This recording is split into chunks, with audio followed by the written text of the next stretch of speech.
Hi, and welcome back to my YouTube channel. I thought I'd share something with you today from back in my working days. I had many different roles in different government jobs in Australia, and one of them I had was as an employment counsellor or employment consultant in what was then called the Commonwealth Employment Service back in the day. And my role was to be a case manager for young people to try and help them get into a job. And there was different ways we went about that. A lot of it interviewing, referring them to training courses and all sorts of things like that. I really enjoyed the job, and the job disappeared when back in about was it maybe 1998, they decided to, or 97, I'm not sure, they decided to change the whole system. Mr. Howard, the former Prime Minister at the time, decided that they wanted to privatise the Commonwealth Employment Service, which is where I was working. And then they formed Centrelink, and they formed the Job Network. I chose to go and work for Centrelink. But anyway, while I was still in the Commonwealth Employment Service, and I was based in a regional office, my supervisor at the time asked us to try and come up with something different to try and help people get a job. So I came up with the idea of setting up because I'd been trained in how to run what was called a job club, and I decided to set up a little in-house job club of people who were on my caseload, and asking them to come along and on a voluntary basis. In other words, most things in the government these days, to get your payment, you have to do compulsory things, what they call mutual obligation. And back then it was still involved in there, and of course, and you could suffer penalties if you didn't do what you're asked to do. But I said, let's just try something different for a couple of weeks, see how it goes. I've got this idea about running a job club, and I actually based the whole idea of it on the because I was involved at one stage in the tough love movement, and they had a very structured way of meeting goals. And you can look that up and Google that, what tough love's all about. Anyway, I decided to structure this little job club on the basis of the goal setting and things that they did with tough love.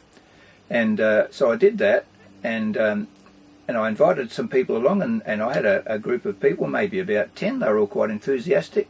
The really good thing was that after the first day, one of the girls rang up and said, "I've got a job." And it didn't happen. We only kept going for a couple of weeks. It was an experiment.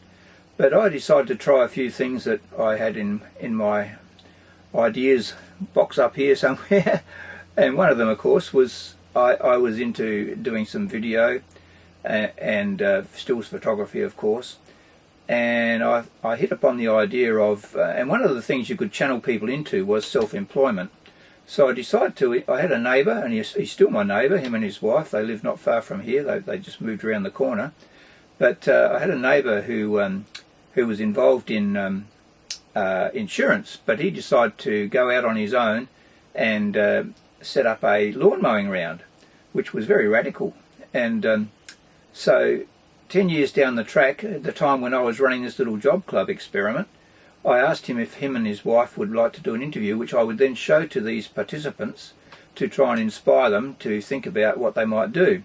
One of the things I did with the participants also was to actually do little fake interviews with them. You know, they would be the applicant for a job, and one of the other persons would be the employer, and that was an interesting exercise too. So I filmed all that, but I filmed this one with Rod, his name is, and I filmed it back in the days then. I had an M40 VHS Panasonic shoulder-mounted video camera. So I set that up, and I did this interview with Rod at his home and his wife. His wife has condescended or not consented to come on and show her video, but Rod said, yeah, you can show that video that we did back then a long time ago. It's a bit amateurish, and it's not professionally filmed as such as you would do these days. But anyway, I'm just going to share it up here, and I might be able to coax Rod into coming back, and he's now retired, and he was very successful in the business that we're going to be talking about. But I'm going to try and coax him to come back and do a follow-up interview to this one, to say, well, what was like after all those years working in that business, being self-employed. So there you go, that's my introduction to this little video today. I'm filming this back on my Canon 700D. I thought I'd have a try at that and see how that goes, because I've got so many cameras with flip out screens that I thought I should start trying all of them rather than just using my phone to see what sort of quality I get. So thanks for watching. Like if you like, subscribe if you wish. I'd be interested in your comments underneath, and maybe you might be inspired by what Rod's got to say, and maybe you might follow some tracks. One of the things I used to tell people who were trying to find a job, I came across a book many years ago. It's probably still in print, but the author has now died. His name was Richard Bolles, and it was called What Colour is Your Parachute? It was a really good way of identifying what career pathway you should look at and what sort of training you should follow. There's probably lots of other things similar to that now, but I found it very helpful if you can get a hold of that book. So let's just sit back and we'll listen to Rod talking. He's in the picture the whole time. I'm out of the picture. We were doing it in his driveway, and there's a bit of annoying noise from parrots and birds in his backyard. Also, the way I filmed this, the way I put this, digitized it, I just ran the original VHS tape through on my TV and I filmed it with my phone, so that's what you're going to get in a minute when you watch this. So thanks for watching. How long have you been doing it? 16 years. 16 years, wow, quite a while. And you're operating from home? We operate from home, basically. Yeah, right. There's a trailer in the background there, which you can't see. Yeah, okay, fair enough. Okay, and Rod, I'm aware you, before you started your business, you were employed in an insurance company. Why did you make the change? I mean, that was a pretty good job. We used to catch the tram together and head off, and you seemed like you were doing pretty well at that. Why make the change? Yes, I had a good job there. I think looking out of the window was what did it for me, just seeing so many good days go by. Right. And a mate of mine had started a similar business, and we played footy together, and one thing led to another, really. And I wanted to leave, and I was offered a job, a good job in Tasmania, which I didn't really want. So I decided to make the move. Right, yeah, okay. And about how old were you at the time when you did that? That's going a while, no? It was 24. 24, right, okay. So how did you actually go about getting started then? So I purchased some work from and through the friend that I knew from work. Yeah. And we sort of kicked it off together. He was doing it by himself at that stage and doing fairly well. So that's why we decided to go into partnership and try and expand our horizons a bit further. Right, okay. And the cat walks across, typical. Usually when I do this, I don't the dog bark or something, except you can't do it anymore because he's not there. Okay, so what about some of the skills you had in the insurance game? Were you able to actually sort of bring some of that across into running a business? Yes, they're very important actually. Mainly through finance and understanding finance and how finance works and communication skills and selling skills, selling yourself and listening skills to find what your customers want. Mm-hmm. It was very important. Yeah. If it wasn't for those things, it would have been much more difficult. Yeah, so you had already had that people contact side of it. Oh, yes, very much so. And what about the actual lawn mowing then? Did you actually have those sort of skills? I had no idea. I didn't know how to start a lawn mower. Yeah. I had no idea. Right, let alone fix one if it broke down. No, that's terrible. I had no mechanical skills, no. Very little mechanical aptitude at all. Right, okay. So what about startup money? How did you actually finance the business for your equipment and things like that? I was a little bit lucky. I had a little bit of holiday pay, leave loading, and a little bit of superannuation, which in those days you were able to take with you. But I also got a bit of owner finance, vendor finance, from the person who bought the business from. Yeah. So that all helped. But I could have easily got finance. It's just made it a little bit easier, a little bit cheaper. Yeah. Okay, good. And so looking back now, do you think you made the right decision? I can recall my first week. I called into a phone box and rang some of my mates at work, and I doubled my salary in that first week. Really? Yeah. And I rang them up and told them how good it was just to be outside. That was in October. Right. And we were 10 days over 30 that first year, and they killed me, but I enjoyed it. Yeah. So you hadn't actually been in training to you were reasonably fit though, because you played footy. Yeah, I was still playing footy and stuff, so I was pretty fit, but it still nearly killed me. Yeah, right. Very physical job. Okay. And did you have any doubts at any time whether you'd done the right thing though, or when you were taking that leap, or did you think, no, I've just got to do this? No, at all. No doubts at all. No, at all. No, that never occurred to me to have a doubt. Oh, how do you account for that? I don't know really. I guess I was fairly confident in my own abilities, and I thought if I go out with my best shot that I'd do okay. Right. Fair enough. And I never really. The future never worried me as much as the present.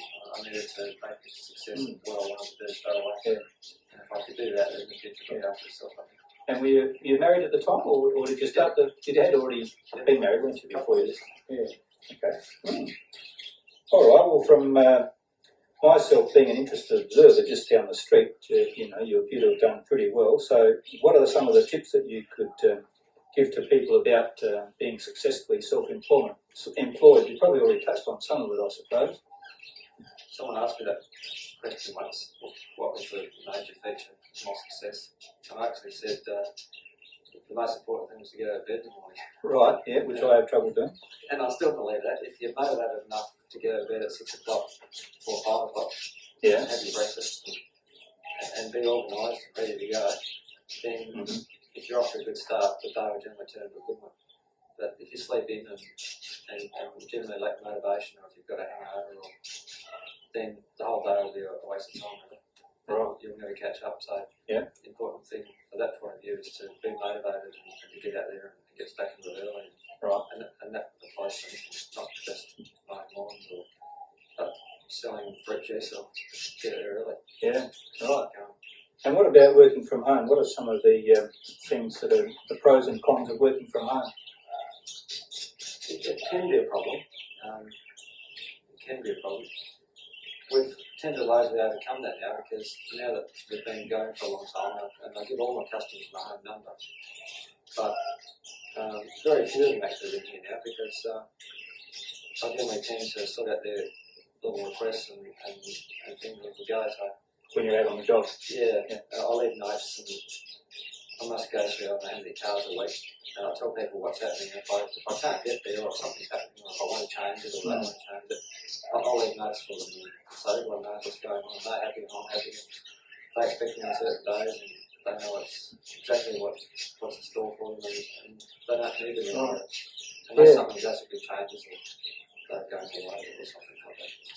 And I remember us talking one time about the idea of using a mobile phone, which, when we thought about it, was probably out of the question. Yeah, gee, if I had a mobile phone when I first started, it would have been fantastic. And no one can do that one these days. Yeah. You just cannot afford to be out of touch with your But you wouldn't be able to hear one though with the lawnmower going. It's not bad. The new ones are a lot better, yeah. You can a lot of the time. Yeah. Not all the time, but maybe 3/4 of the time. Right. Which is quite good. Yeah. And you do need it, especially if you're going to corporate work. You need to be in touch with those customers. Yeah, I guess if you're looking at any sort of business, maybe apart from the noisy lawnmowing side of things, there's anything at all. Yeah, and the pages are all pretty good these days as well, aren't they? Yeah. You need, and another good point of that is that you need to identify those costs before you start. Your mobile phone, the insurance, the property liability, the petrol, the little fees that, the licenses, the fees. Yeah. All those little things that self-employed people need to know before they start.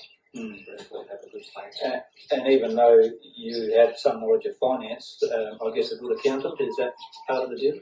Yeah. Make sure you have a good accountant before you think about going into business. Make sure you have that. Because if nothing else, you'll at least get your finances straight, save your tax, while you're successful. And hopefully even look at the business and tell you whether or not it's a good one. Yeah.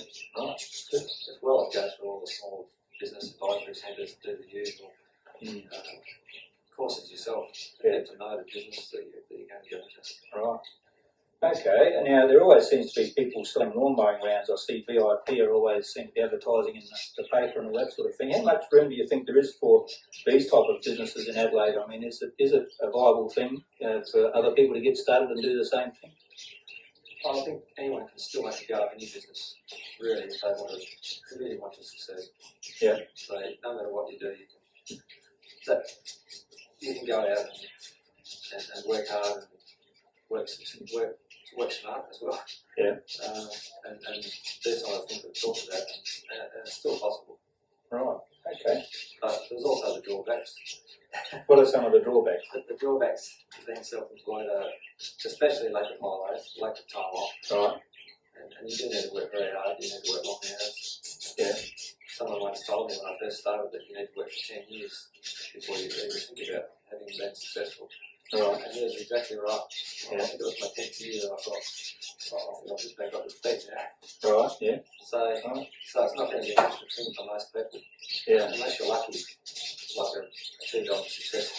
Right. Not necessarily overnight, but probably still took 3 or 4 or 5 years. But not many people are that lucky. Okay.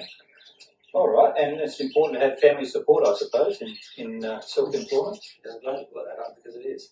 If you haven't got a good family background, Talk to his wife over there, yeah. then it will make it a lot more difficult. Yeah. Because your wife will need to understand, or your partner will need to understand the types of commitments that you need to make. Yeah. And they are quite heavy at times. Right. Okay. All right. Well, look, I don't know that unless that I've got too many more questions. Thanks for sharing your thoughts with us today, Rod. Do you have any other words of encouragement you might like to close with for our audience? Some people, of course, are thinking of their way out of unemployment is to start their own business. And so, any other thoughts on that? Yeah, I'd say educate yourself as much as you can. Learn whatever it is that you need to learn, and just get out there and do it. All right. Well, thanks, Rod. That was really good. And we'll run this back now and see if we have to do it all over again. So, thanks very much. Yeah. Okay, thank you.